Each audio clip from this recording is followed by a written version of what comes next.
ukiangalia kwa ujumla wake huu usugu wa dawa hauwezi kuanzia tu kwenye dawa anazotumia binadamu moja kwa moja. Wakati mwingine inaambatana mpaka, kwa sababu mamlaka ya dawa na vifaa tiba inadhibiti mpaka dawa za mifugo, tukumbuke hiyo.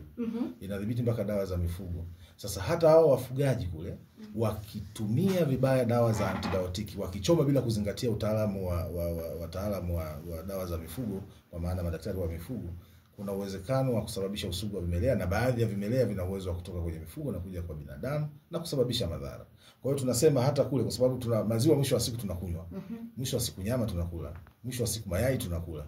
Kwa hiyo tunasema mamlaka ya dawa na vifaa tiba inadhibiti karibu kila eneo lenye dawa, kuhakikisha kwamba dawa haiwezi kutengeneza usugu, ili taifa letu liendelee kubaki salama. Serikali imejitahidi kwa kiasi kikubwa sana kuwafikia wananchi na kuhakikisha dawa hizi zinatumika ipasavyo. Lakini kama nilivyokwisha eleza awali, watu ambao sio waaminifu hawakosekani kwenye jamii. Tuko milioni 60.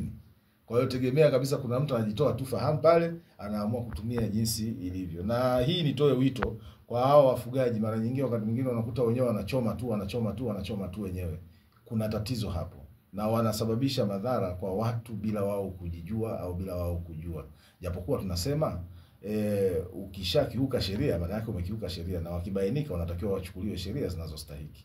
Kwa hiyo tunasema kwamba ni kweli kuna tatizo kwenye matumizi ya dawa, hasa size za mifugo. Wakati mwingine watu wanachoma tu wenyewe, wanazitoa tu bila kuzingatia maelekezo ya wataalamu wa dawa za mifugo. Tunatoa wito sasa wafugaji wahakikishe kwamba wanapotoa dawa kwa mifugo yao ambayo inakuja kutumika kama chakula mwishoni, maziwa, nyama na nini, izingatie taratibu za utoaji wa dawa. Na dawa za binadamu haziruhusiwi kutolewa kwenye mifugo. Ikifanyika hivyo, na sheria za nchi zitafanya kazi yake na adhabu itatolewa.